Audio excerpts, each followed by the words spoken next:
Hello, everybody, and welcome to CJ's Drop on Life, another episode. Hopefully, you're enjoying the first two episodes. They're kind of new. I'm kind of rough at it, but things will get better. Today, I kind of wanted to go off on a little different topic that maybe some of you have experienced and maybe a lot of you haven't. But the topic is NDEs, and if you don't know what the abbreviation of NDE is, this means a near-death experience. Don't turn off. Listen to this out. I mean, think, oh God, he's going off on a little weird thing here. But if you ever listen to any stories of NDEs, some are a lot alike and some are different. I had an NDE when I was younger, and I was 21 years old. I'm 62 now. I've learned a lot since that time. And I learned a lot after that time. My NDE was an experience. I was very, back in the 80s. If any of you from the 80s, you know what I'm talking about. That was a time of heavy metal music and a lot of different experimental things that we would do. And concerts, we went to a lot of concerts. I went to a lot of concerts. I knew a lot of people that we just went in groups together to concerts, and we would see these heavy metal bands. And this experience, like I was talking in the earlier episode, I lived up north, and we had to drive to just outside of Kalamazoo, Michigan. If any of you are familiar with that, there's a ski lodge out there called Timber Ridge Ski Lodge. And they had 7 bands there. And me, my best friend, another friend of mine, and his girlfriend went, and we all went in a truck. And for some reason, we bought enough. Like I said, I just turned 21. And my buddy, I think he was 21 too, because he's only a couple months younger than I am. So I think he was 21 too, 21 also. And the other guy was 21, and so was his girlfriend. So we were all legal age. So we should have known better, but we went out and we got to Kalamazoo, and it was a good, from where we were at, a good 3-hour drive, for 3.5 hour drive. Anyways, we got there night before, and a whole lot of people. Farmers were renting out their fields for people to park in and charge. I think it was $5 to park in it, but fields of people, just trucks and cars and everybody spending the night. And it was right near the concert venue, so you could walk to the concert venue. So just to set that up a little bit, and so the night before, everybody was partying in the field, everything. Everybody was partying. Well, I had a lawn chair. Those 3 slept inside the cab of the truck. I was in the outside bed of the truck in a lounge chair, lounge chair, and one of those trifold ones that folded up in 3 different sections, the top and bottom. You put your feet out on it. So I was sleeping back there with all the alcohol. And late at night, I heard a bag break because we had some of the alcohol in the bag. And I woke up real fast, and someone was trying to steal our alcohol. And I got mad and stood up. I was pretty in shape at that time at 21. I was in good shape. And anyways, scared those people off. Woke up the next morning. We walked up to the concert. And mind you, there were 7 bands there. It was Ozzy Osbourne, Motley Crue, Quiet Riot, Night Ranger, who else? Triumph, Rat. I'm missing somebody. But anyways, you get the picture. There's 7 heavy metal bands there. So we were walking to the venue, and we're walking down this paved road. It went from dirt to paved. And all of a sudden, here comes a limousine behind us, and we're like, "Oh wow, who's in that?" This is back in the 80s, man. You didn't see limousines that much with people on driving by you. So he got right up next to us and he rolled his window down. It was Ozzy Osbourne. And kept on rolling it down, playing with us, and putting his head out the window and stuff and goofing around, and he just drove off. He just wanted some attention and to play around with people, but it was kind of cool. I mean, I was like a hand touch away from him, when he drove by us. But anyways, we got into the concert venue.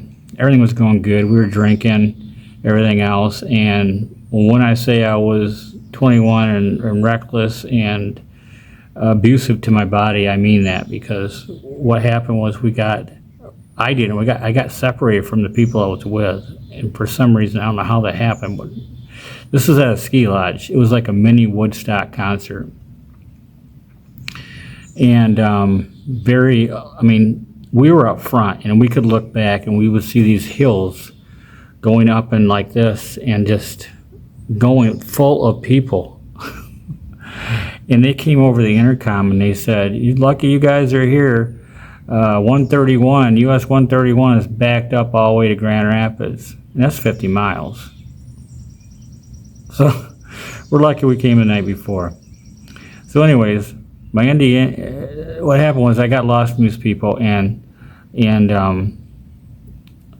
I got in standing next to some people, and they were smoking some illicit stuff, marijuana, and which isn't, it's all over now. So, but back then it was illegal, back in the 80s, and so I smoked some with them, and kind of wandered off, and I was staying next to another person, and I was standing next to this girl, a beautiful girl. I was trying to hit on her, and she was chewing. It was the weirdest thing. She was such a pretty girl, and she was chewing tobacco. I never seen a girl chew tobacco before. But she was chewing tobacco, and she kept on spitting her spit on this guy ahead of us that was staying in front of us, on his shoe, and it was tripping me out. It just totally kind of like, what is this? What's going on here? I'm looking at her, and I just started laughing at her. It was so funny, because I was tripping out on whatever I smoked. I thought it was this marijuana. I'll tell you later on what it was. So I wandered off again, stoned. I was euphoric. I don't know. I've never been that way off smoking marijuana before, and so wandered off, and I just dropped. And it had rained the night before, so the ground was kind of wet. And when I fell, I landed fittingly, I landed in a bunch of mud. And I was face down, and I was just laying there, and I couldn't stand up. I could not function. Nobody was helping me. I mean, everybody just walked by me like, okay, whatever. I don't know what they were thinking. I wasn't in the mind to know what they were thinking. But I thought I was spelling help in the mud with my finger, like help. I don't know what I was doing. And the next thing I knew, it had to been, and probably somebody would say, "Hey, there's a guy down over here," because the paramedics came running in there, and they got to me, rolled me over, and when they rolled me over, something just happened. It just happened. I was above them, looking down, and listening to them say, "There's no pulse. I can't get a pulse." And I was like, "What's going on?" I could see all three of them. I could see there's a woman and two guys, and they were trying to get me back to life, apparently. And in that instant moment that I seen them and looked down at them, I started going through a tunnel. I mean, I know everybody says this, but I went through a tunnel, and it was very fast and very colorful. I remember red and yellow and just vibrant colors. And going through this thing so fast. And as I was going through the tunnel so fast, I seen everybody that I had ever met or had associated with in my life. Anybody, right now I met them for a small time. It seemed like I went through and I just seen like 100 people within, I don't know how much time. Time wasn't even relevant. Time was not relevant because everything was so quick and phenomenal. It was the most peaceful bliss, I mean, I have ever experienced in my life. I felt nothing. I didn't feel anything because I was probably out of my body at that time. I was probably just my soul that was going through this. My body was on the ground. I came out of my body. This is what I think happened. My body was on the ground. I came out of my body. My soul came out of my body and traveled up above them, watching them look down at me. And at that same time I was watching them look down at me, hearing them say there's no pulse, I can't find a pulse, I started into this realm of this tunnel. And in this realm of this tunnel,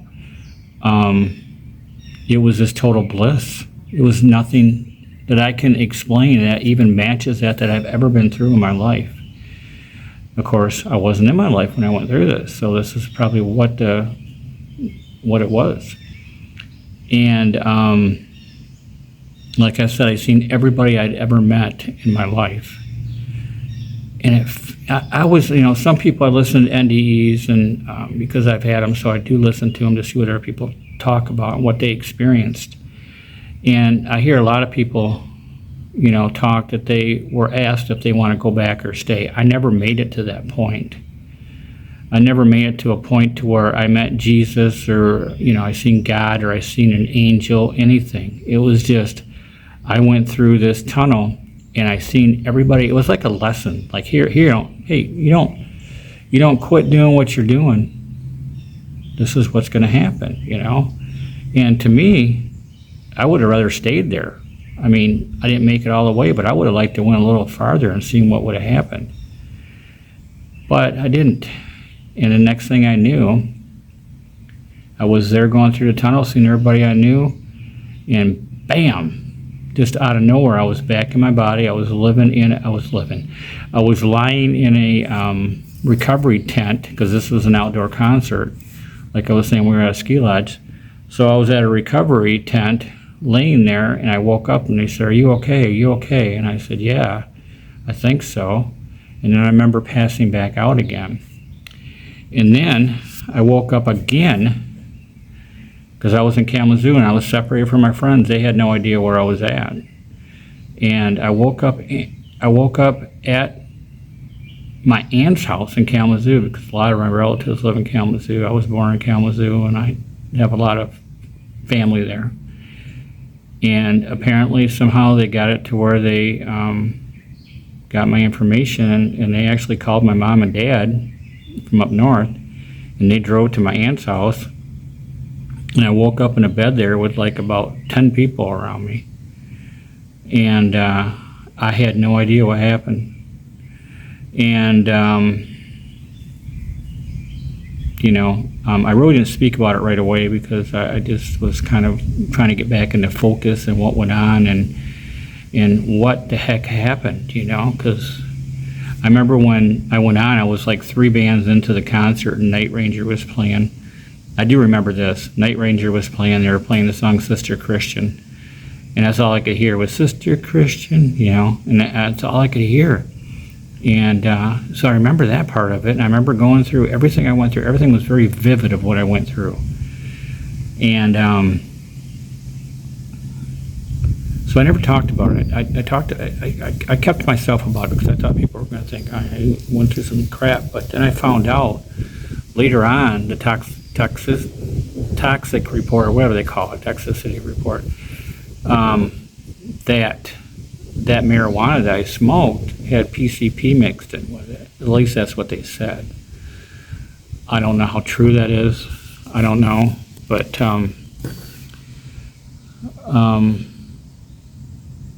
I like listening to people's stories about NDEs because it is this very different. A lot of them have the same experience, a lot of them don't. And But have you yourself ever experienced an NDE or an outer body experience to where you're sleeping at night and you're come out of your body? I mean, it's not the same thing, but it's kind of the same thing. But have any of you ever experienced an NDE?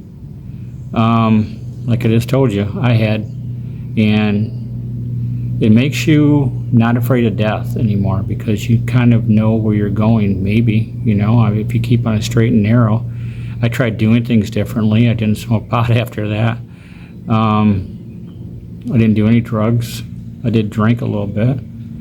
Well, more than a little bit. But I don't drink now. You know, I don't do anything now. I try to stay to nature. I try to stay outside and be in nature. And just try to eat healthy, eat clean as much as I can. I do break off every once in a while when there's nothing around. I try to do the best I can for where I'm at. If I'm traveling and I can't find any healthy food, I eat the best thing I can find. So, yeah, that's kind of my story, and that's what my topic was today.